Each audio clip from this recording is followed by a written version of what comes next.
Ayan, testingin natin guys kung linisin muna natin. Kung kakasya yung toppings ko kasi maganda talagang tingnan pag may toppings. So, linisin muna natin. And eto, meron pa kasi akong toppings dito. Yung mga inipong ko dati, kinuha ko sa mga nagamit ko. Try natin dito kasi tingnan nyo yung itsura niya pag walang toppings. So, kahit sana pamis ano. Kasi eto nadudurog. Etong aqua soil. So, ayan, hanggat wala, eto muna. And sana magkasya. Ayan, start na tayo. Sana magkasya ito. Kasi ang laki na to. So, ayan. Maganda kasi pag may toppings. Diba? Maganda siyang tingnan. So, ayan. Meron pa naman tayong natira kasi hindi na ako naglalagay na to. And lagay natin dito para mas kaaya-aya namang tingnan. Diba? And sana magkasya. Ito is aqua soil.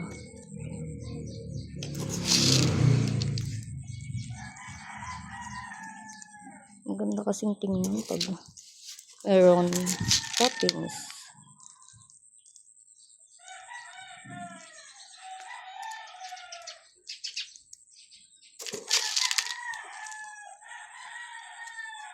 Ang mahal kasi ng pumice stone dito sa amin. Dun sa binibilan ko ng loam soil. Kaso napakalayo. Sa kabilang bayan pa. And madalang kaming magpunta dun. Pag maglilibot lang.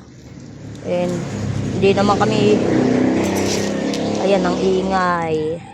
Hindi naman kami nakakapunta at madalang pag nililibot lang yung aking baby. Then, ayan, mukhang magkakasya. Yung pumice stone dito is, alam nyo ba yung susupot ng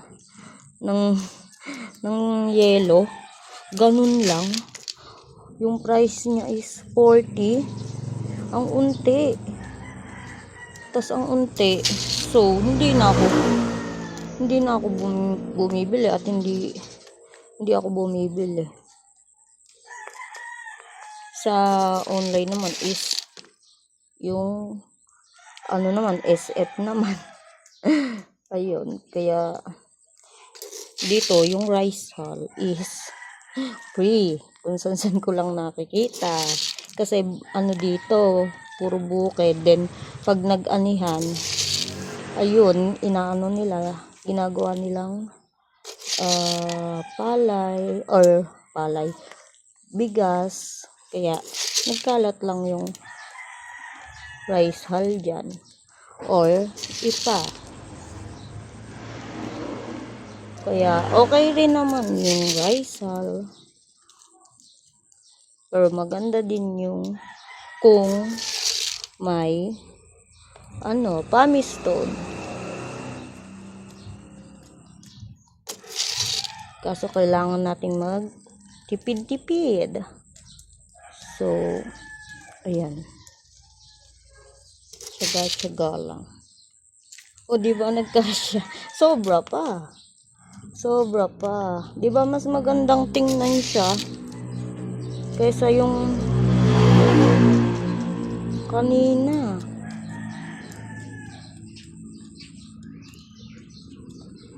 Ito naman kasi is nadudurog siya.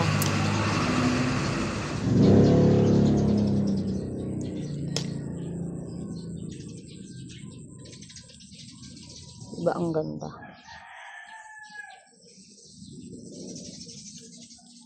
Ayan, may mga space sila. Lagyan ko ng space Ganyan din yung ginawa ko sa ano ko. Sa may nabili kong ano, Astro. At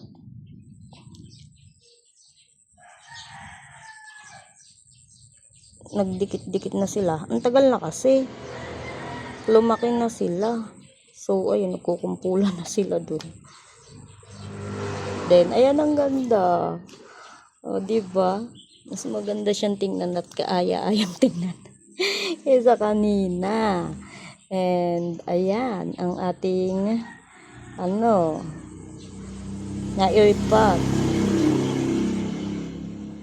Ito is, ano siya, 10 pieces. Kaso, yung isa na maalam. So, ayan, 9. Pero sakto naman dito sa pinag-ipatan natin, di ba? Ayan. Ang lalaki, ang laki. Ano natin. Ang laki. Ang laki na nila. Busog na busog sa tubig ulan. Kaso, hindi din mainam yung hindi mainam yung sobra sila sa tubig kasi nagbibitak sila. 'Di ba, botsog, nagbibitak. Ayun. Doon nag-uumpisa yung doon nag-uumpisa yung pagkabulok niya. Nagbibitak, tas nababasa ng ulan. So, ayun, nabubulok yung loob niya. Ganun nangyari sa isa ko. Mayroon akong super kabuto na maliit pa siya. And ayun, ganun yung nangyari. Nagbitak siya sa sobrang tubig. Nasa ano pa naman siya. Rain or shine, babasa talaga sila. Although nilagyan ko na ng net kasi sobrang init. Pero ayan na. Botsog sila. Botsog sila. So, ayan ang aking nalagyan. O, diba? And papakita ko sa inyo yung isa kong ganito. At eto siya, eto, diba? Dikit na. Need na din i-repot. Ang gandang tingnan, diba? May toppings din to. Kaso di nakita kasi na nga, kumpul-kumpul na sila. Sobrang to. Ito, tong parts na to nabasag Dinikit lang. Ayan, natatanggal yung dikit Dinikit lang kasi sobrang sayang. Ang ganda-ganda pa naman ng parts na to. Dumating siya ng nasira. Na bitak na. So, ayun, dinikit na lang para hindi naman sayang. And, ayan, yung mga parts kong ganito is galing din kay Ate Cor. Ayan. Kaya sobrang importante sa akin. Ayan, although lahat naman ng binibigay sa akin is important. Ayan. At very thankful tayo sa lahat ng natatanggap natin. Blessings. Kaya, napaka-importante sa akin ng mga na yun. Doon, ayan, pinakita ko lang sa inyo. At dikit-dikit, basa pa siya kasi umulan nga, diba? Umulan, ayan nababasa sila. And, ito na siya. Nag-flower na din ito, nakakuha na din ako ng seeds dito. Hindi ko lang alam kung saan ko sila kinross-cross kasi nakalimutan ko na. So, ayan nababasa sila. Pero may mga pa-flower pa. And, ayan guys. Ayan ang ating na-i-repot and na-i-repot. Nalagyan ng toppings. And ayan, thank you so much for watching and bye-bye. Dami kong tawag dito, asterias. Ayan, tapos marami pa tayong natanim na seeds. Pero matagal silang